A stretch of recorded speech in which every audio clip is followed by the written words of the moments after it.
So tonight we are having some sutta discussion. I have for some time asserted that the first stage of Aryahood, stream entry, is attained by listening to the Dhamma. And a lot of people find it very hard to believe because they have been taught by many meditation teachers that Aryahood is only attainable by meditation. I'd like to quote some suttas to make it more plain that stream entry actually is by listening to the Dhamma. But there's one sutta where the Buddha talked about his previous life when he was a Brahmin, and he was very generous. He said that his donations during that lifetime, you could say it was like 84,000 buckets of gold, 84,000 buckets of silver, 84,000 buckets of precious stones, and then the 84,000 pairs of cattle, 84,000 pairs or numbers of pigs, and 84,000 chickens, and all these animals, 84,000 numbers of them, and then cloth and all that, and then the food and the drinks that he gave during that lifetime flowed like the river so much. And then he said, in spite of giving so much, he said his merit was very little. Why? Because he said at that time there was no person with right view to receive the offering. So here what he's trying to say is there was no Arya around to receive the offering. So here you see, all Aryas must have right view. So that's the first thing. So to become an Arya, the first step is to get right view. And also stated in the Majjhima Nikaya, I think Sutta 117, the Buddha said, if you want to practice the Noble Eightfold Path, the first step is to attain right view. And after you attain right view, that will bring you to right thoughts. And right thoughts will bring you to right speech. And right speech will bring you to right actions. And right actions will bring you to right livelihood. And that will bring you to right effort. And that will bring you to right recollection. And that will bring you to right concentration. So these factors of the Noble Eightfold Path, they are given in a definite order. And you have to practice it in that order. So here you see, to enter the Noble Eightfold Path, first you have to get right view. When you get right view, you attain stream entry. And the Buddha says, a person who gets right view, he has seen the Dhamma. Now, two other suttas are very important. One is the Majjhima Nikaya, Sutta 43, where the Buddha stated there are two conditions to attain right view. And what are these two conditions? In the Pali Text Society books, it is stated the two conditions are another's utterance, and then the second condition is yoniso manasikara, which you can translate as thorough attention, or proper attention. Now this is another's utterance. Now the latest translation of the Majjhima Nikaya is by Venerable Bhikkhu Bodhi. And there he puts the two conditions as one, as the voice of another. And then the second condition is proper attention. So you see, it is the voice of another that gives you right view. This is a very important statement. In other words, you must hear the Dhamma from somebody else. Then only you get right view. You cannot get it by meditating on your own and trying to see Nama-rupa and all these things and believe that you get right view. If that was possible, then the Buddha would not have spoken so many suttas. When a Sammasambuddha appears in the world and speaks these suttas and people listen to them, then they become Aryas. If there's no Sammasambuddha in the world, Aryas don't arise by themselves. They only arise with the coming of a Sammasambuddha. So that's why you see, you can see here from here very clearly that to get right view, you must hear the Dhamma from another person. Then you understand the Dhamma. Then only you enter the stream, attain stream entry. Now another sutta which corroborates this is the Sarakani Sutta in the Samyutta Nikaya. In this sutta, Sakyan by the name of Sarakani, he passed away. And people came to ask the Buddha, where was Sarakani reborn? And then the Buddha said Sarakani has gone for a good rebirth because he has attained stream entry. So when this news went around, many people were angry with the Buddha because Sarakani was a drinker, he used to drink liquor. And probably he didn't drink just a little bit, probably drink a fairly big amount. That's why a lot of people could not believe. They say, why if Sarakani can be a Sotapanna, anybody can be a Sotapanna, he's a drinker. So they thought that he broke the precept, he cannot be Arya. So when this news came back to the Buddha said, why shouldn't Sarakani be Sotapanna? Sarakani has learned the Dhamma and practiced the Dhamma for a long time. And then the Buddha also said, look at these trees. Even these trees, if they can understand my words, what is well spoken, what is not well spoken, even the trees also can become a Sotapanna. You see? And this is a very important point. The Buddha said, if the trees can understand my words, they would become a Sotapanna. If stream entry is by meditation, the Buddha would have said, if these trees know how to meditate, they also could become a Sotapanna, right? But the Buddha did not say that. The Buddha did not say if these trees can meditate. The Buddha said if these trees can understand what is well spoken and what is not well spoken, even they can become Sotapanna. So from here it's very obvious that you become a Sotapanna by listening to the Dhamma and understanding the Dhamma. But of course, not everybody who listens to the Dhamma becomes a Sotapanna for various reasons. I guess one of the main reasons is Sila. If you don't keep good Sila, then you have remorse. The mind is disturbed. So when you listen to the Dhamma, you cannot concentrate on the Dhamma. When you listen to the Dhamma, it's very important to concentrate on it. That's why the second condition is thorough attention. If you pay thorough attention with all your heart and your mind, try to understand the words in the Dhamma, then you can understand. In the Tigha Nikaya, there was a king by the name of Ajatasattu. He came to see the Buddha for the first time. And then he asked the Buddha some questions, and the Buddha answered him exactly what he asked. And the Buddha did not talk more. After that, he was happy with the Buddha. He left.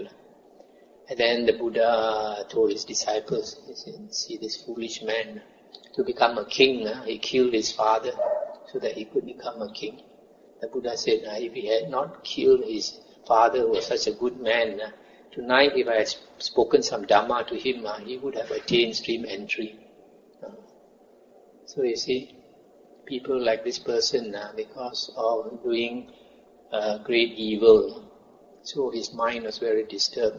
So that there was no point teaching him the Dhamma. He could not penetrate his mind because his mind was very disturbed. So is it quite clear that attaining Sotapanna is by listening to the Dhamma, not by meditation? That's why the Buddha's disciples are called savakas, hearers or listeners. Of course, meditation is very helpful, especially samatha meditation. When you practice samatha meditation and you attain some concentration, your mind becomes much clearer than a person who has the 5 hindrances covering him. So that when you listen to the Dhamma, when you listen to the words of the Buddha, you can see the implications much better than another person. Like all these suttas that I quoted to you, they have the implications. And not everybody can see those implications unless your mind is clearer. After you attain right view, there are a few things that you need to attain liberation. One is sila. Another one is listening to the Dhamma, Dhamma savana. Another one is discussion of the Dhamma, Dhamma sakhacha. Another one is samatha. Another one is vipassana. Now, listening to the Dhamma has a lot to do with vipassana. Nowadays, when people talk about vipassana, they think we are talking about vipassana meditation. It is not vipassana meditation. A lot of people don't investigate properly because in the early suttas, there is no mention of vipassana meditation. Vipassana meditation was only created about 30, 40 years ago. It started off with Mahasi Sayadaw. Mahasi Sayadaw taught this method of meditation, and because it is not the Buddha's method of meditation, that's why he called it, or people call it, the Mahasi method of meditation. And this Mahasi method of meditation is based on the Visuddhimagga. And we know that the Visuddhimagga was written about 900 years after the Buddha passed away. So, the Visuddhimagga talks about 16 jnanas, which is not mentioned in the suttas. So you have to be very clear. In the suttas, when the Buddha talks about vipassana, the meaning of vipassana is contemplation. This you can get from the Chinese translation. The Chinese translation of samatha and vipassana is Chir Kwan. Chir is stilling the mind. That is meditation. Kwan is contemplation.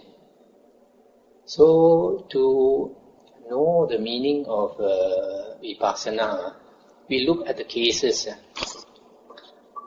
In the Vinaya books, the Buddha, it is mentioned how the earliest arahants became arahants. Firstly, after the Buddha became enlightened, and also if you study the suttas, you find that, and the Vinaya books, you find that the Buddha tried many ways to attain enlightenment. He could not. He was not successful. Then finally, he thought, what is the way out of samsara? Then he remembered that when he was very young, about 10 years old, he sat under the Bodhi tree and attained the first jhana. And then he thought, is this the way to enlightenment? Then he realized, because his mind is quite clear, having attained jhana, he said, yes, that is the way to enlightenment. And then he remembered why he did not use the way before, although he had attained jhana. Then he realized, because the jhanic bliss is very pleasurable. So the ascetics during the Buddha's time, they thought that by pleasure you cannot get out of samsara. You must suffer only you can get out of samsara. So they tortured themselves by all ascetic practices. So the Buddha also, he thought jhana is so pleasurable, so blissful, it cannot be the way out of samsara. So he did not use jhana. Instead, he went through all the different ascetic practices for 6 years until he nearly died. Because he was so thin, he fell into the stream, so he had no strength to do one push-up to get out of the stream.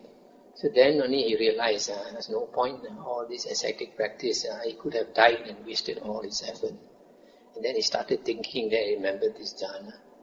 Then he thought to himself, but this pleasure that comes with jhana is different from worldly pleasure. It's different, altogether different.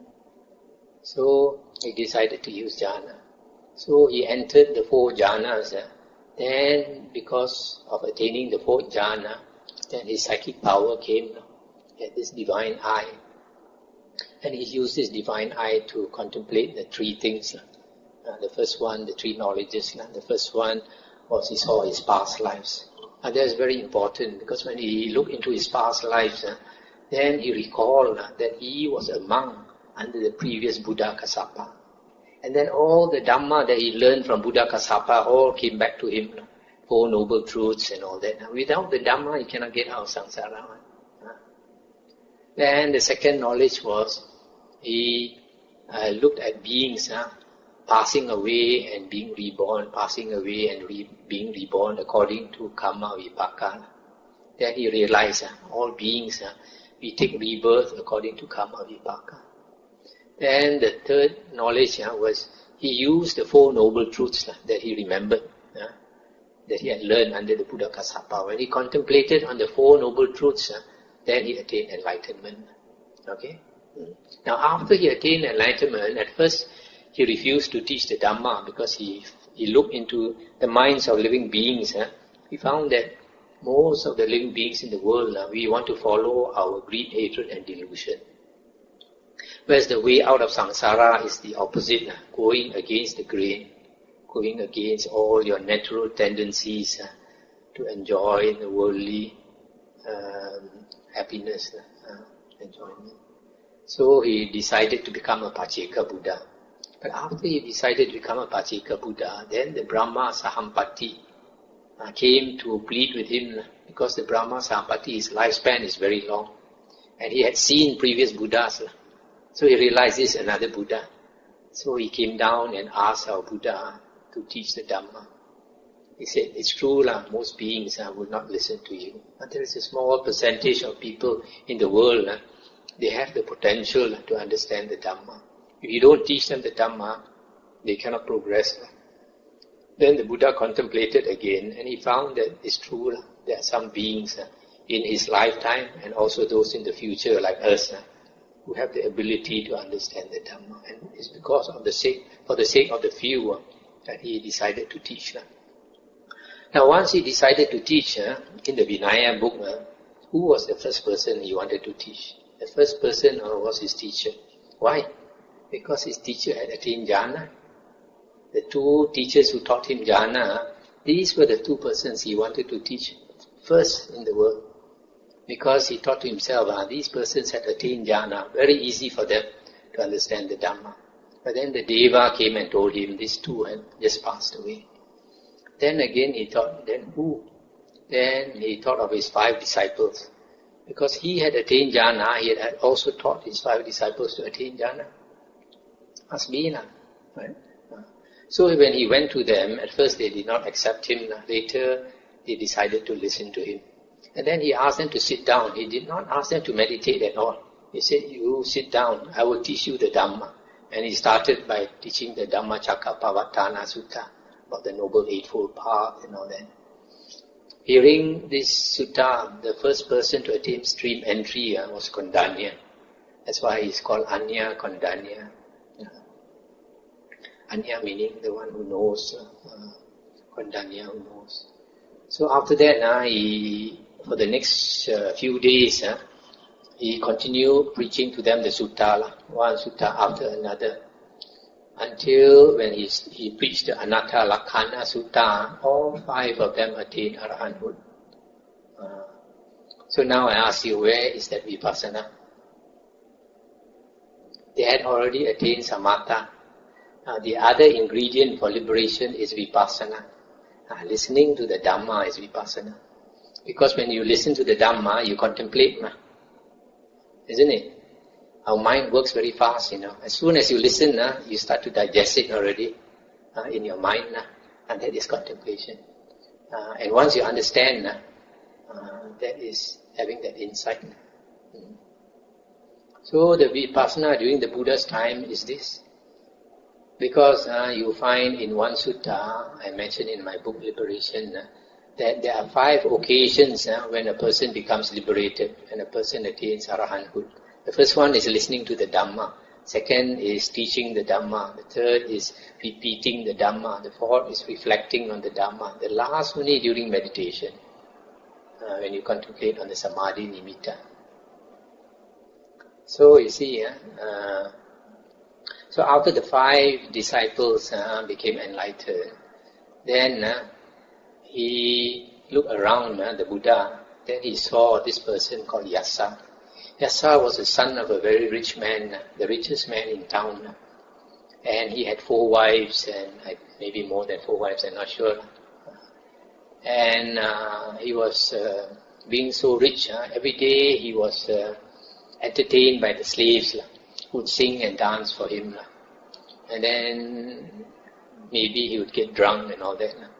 So one night, as usual, they sang and danced for him until he was tired, he fell asleep. And they also were tired, they slept on the floor. In the middle of the night, I think the Buddha made him wake up. And when he woke up, he saw all these slaves with their hair loose and half naked and saliva oozing from the mouth and all that. And then he looked at them, it reminded him of corpses. So he probably was an ascetic in the previous life who had attained jhana and contemplated corpses. So when he saw all these people sleeping there, he thought of dukkha. Then he walked out of the room, didn't want to see. And then the Buddha must have used his psychic power to make him walk to the city gates. And the city gates are normally closed at night to prevent bandits from coming in. They open by themselves. And then he walked out of the city gates and walked straight to the forest where the Buddha was waiting for him. When he came to the Buddha, he was repeating, maybe he was half asleep now, he's mumbling dukkha. And then the Buddha said, Yassa, sit down here, there is no dukkha here. Then he sat down. Then the Buddha taught him the 4 noble truths. The Buddha always gave a graduated discourse to a new person. And this I've tried to repeat in my book called The Message of the Buddha. So, after hearing the 4 noble truths, he attained stream entry. Then he stayed with the Buddha. The next morning, the father came looking for him and also came right to where the Buddha was. The Buddha again taught the father the same graduated discourse, ending with the 4 noble truths. And the father attained stream entry. And Yassa, listening for the second time, became arahant. So now I ask you again, where is that vipassana meditation? Listening to the Dhamma. Of course, the necessary condition to become an arahant is he had already attained the 4 jhanas. Maybe not that lifetime, but previous human lifetime. So after that, 54 of his friends, of his close friends, they may have been ascetics together in a previous life. When they heard that Yassa had become a monk, because after he became an arahant, arahant doesn't go back to the home anymore. So he became a monk under the Buddha. So his 54 friends wondered to themselves, how come this richest man in town, the son, can become a monk? They thought his teacher must be special. So one by one they went to see him and to see his teacher. And one by one the Buddha taught them the 4 noble truths. One by one they became arahant. So Yassa and his friends, 55 of them, arahants, plus the earlier 5 disciples, there were 60 arahants. When there were 60 arahant disciples, the Buddha asked them to walk and teach the Dhamma. And 2 of them should not go on the same road. They should walk different roads and spread the Dhamma. And all 60 went to spread the Dhamma. And then the Buddha looked again with his divine eye. And then he saw 1,000 ascetics staying by the banks of the river. And these 1,000 ascetics, they must have practiced jhana for the Buddha to be interested in them. And they must have attained jhana because the leader of this group of 1,000, he always thought that he was an arahant. And I guess he thought he was an arahant, probably because he had some psychic power. Maybe he had attained the 4 jhanas and attained some psychic power. So the Buddha went to them and stayed there for a few weeks. And during these few weeks, the Buddha slowly showed psychic power to them to impress them that his psychic power was very great. For example, sometimes this ascetic, in the morning, because he was very impressed with the Buddha, he'll come and invite the Buddha for the breakfast. And the Buddha said, okay, you go first, I'll join you. Then when he walked to the dining hall, he saw the Buddha sitting there with a flower in the hand. And then the Buddha told him, Kasapa, I offer you this flower. I just brought it from Tavatimsa heaven. So the Buddha had flown to heaven, collected the flower and came back. They sat in the dining hall and gave him the flower. Of course, he was impressed. Wow, such great psychic power. I can go to heaven and come back immediately. So, by showing these various types of psychic power, all 1,000 of them were so impressed that they became monk disciples of the Buddha. They shaved their head and became disciples. And after they became monk disciples of the Buddha, then only the Buddha decided to teach them the Dhamma. And the Buddha preached to them the fire discourse, Aditta Pariyaya Sutta. Why the Buddha used the simile of fire? Because these people, these ascetics, they prayed to fire, they worshipped the fire. And then the Buddha started by saying, the world is on fire.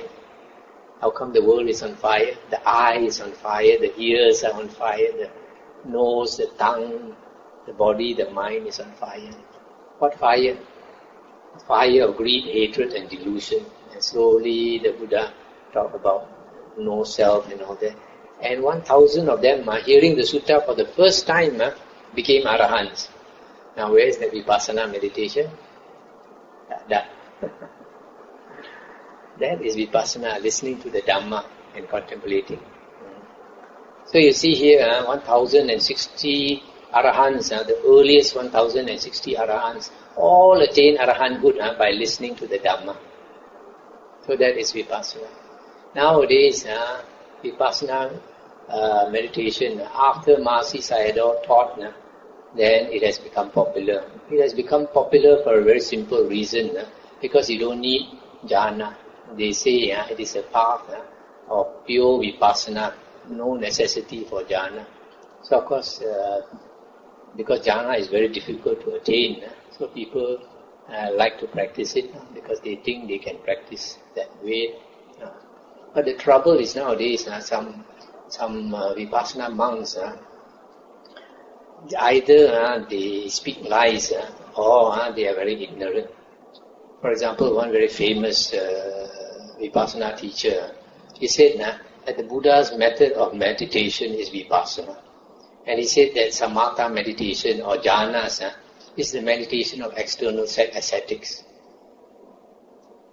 So either that must be a pure lie or is totally ignorant. Because in the Majjhima Nikaya, Venerable Ananda was asked, what type of meditation is praised by the Buddha? In other words, what type of meditation is the Buddha's meditation? And Venerable Ananda said the first jhana, the second jhana, the third jhana, the fourth jhana. It's very plain here, very obvious here, that Buddhist meditation is the jhanas. There is no other Buddhist meditation other than the jhanas. If you practice meditation and you don't aim for the jhanas, it has nothing to do with Buddhist meditation. It's external ascetic, external ascetic meditation. So now people become confused because of such lies or ignorance by some of these monks. Also, in the Sangyutta Nikaya, in one sutta, the Buddha told his disciples, he said, monks, if anybody asks, what type of meditation did the Tathagata practice? The Buddha said, you tell them that the Tathagata practiced anapanasati. The Buddha said, before the Tathagata was enlightened, he practiced anapanasati. And even after he has become enlightened, he also practices anapanasati. So here it's very obvious, the Buddha's method is anapanasati. How can you say it's vipassana meditation? Isn't it? The Buddha mentioned that he contemplated the past. And he said that he contemplated as far as 91 world cycles. And which means he must have taken the whole night. He didn't sleep probably from 6 p.m. until 6 a.m. He kept looking, because one world cycle is extremely long time. And he looked into 91 world cycles and he found that there existed 6 Sammasambuddhas. And out of these 6 Sammasambuddhas, which he named, the first one is Vipassi Buddha, then Sikhi Buddha, then Vesabu Buddha. These 3 are not in this world system, not of this earth. Then after that, another 3 before him, they lived on this earth. Kakusanda Buddha, Kona Gamana Buddha, then Kassapa Buddha. And he also mentioned in the Vinaya books that when Kakusanda Buddha lived on this earth, people's age, average age, was 60,000 years. And then when the second Buddha on this earth, Kona Gamana, came, people's lifespan was 40,000 years. And then the third Buddha, Kassapa Buddha, when he came to this earth, human lifespan was 20,000 years. And now our Gautama Buddha, people's lifespan is not more than 100 years. And then the age goes down and then will go up again. And when people's age is 80,000 years average, Maitreya Buddha will come, Metteyya Buddha, what we call Milekud, will come. This world was created, and after that it will dissolve. Right? I mean, when you say one world system, you mean one sun and the planets and all that. That is one world system. So, when the Buddha mentioned the first 3 Buddhas, they are in another world system. But science tells us as long as there is water, there will be life. So it is also mentioned in the suttas that long time ago, this world was so populated with people that towns were everywhere. So much so that a cockerel could walk from one town to another. So the towns were so near each other that even a cockerel can walk across one town to another. So at that time the population, the world was filled with people. Yet now the world has very much less people. And somebody asked the Buddha why. The Buddha said for a few reasons. That people's greed, hatred and delusion are too much. And one, they start killing each other. Another one is when people's greed, hatred and delusion is too much, then the devas are annoyed. And then when the devas are annoyed, then the rain does not come at the right time. And the crops don't grow, there's famine. People also die. And the reason is when people's greed, hatred and delusion is too much, then the higher devas will release fierce yakas. Fierce devas will come down. Either they eat human beings or they create disease and all these things. People die. Because some of these things, because there is no evidence, we can't prove it. A lot of things in religion you cannot prove. Again, all religions talk about heaven and hell. How to prove this heaven and hell?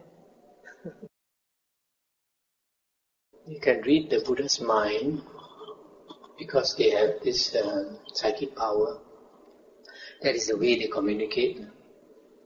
They don't open their mouths. They communicate with each other mentally. Just like you SMS.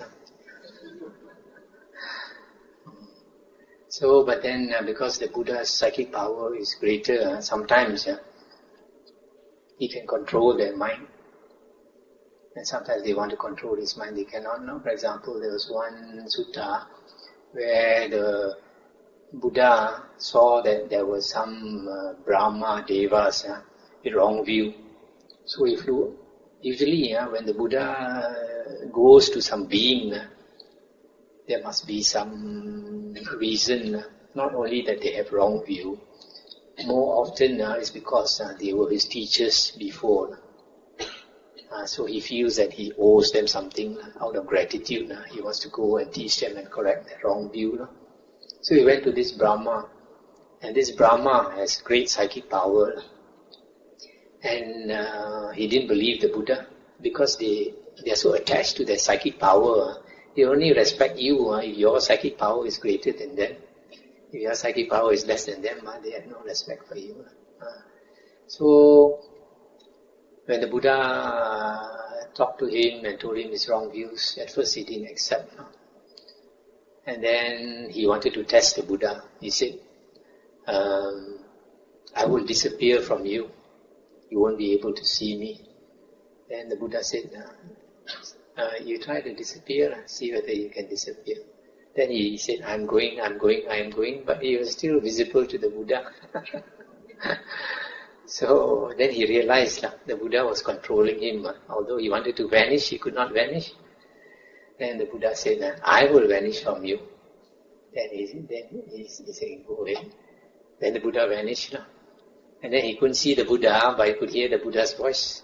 And then he got a shock. He realized that this human being, normally devas, they are very proud of their psychic power.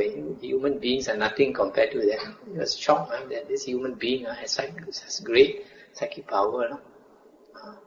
Then only he believed the Buddha. There are 5 types of livelihood that the Buddha said a lay person should not engage in. Trading in 5 things. One is weapons that kill. Another one is drugs or insecticide or herbicides that kill. Another one is breeding animals for slaughter. Another one is buying and selling human beings, slavery. Nowadays it still goes on illegally. Another one is selling liquor. But you are putting liquor into your foodstuff, cooking.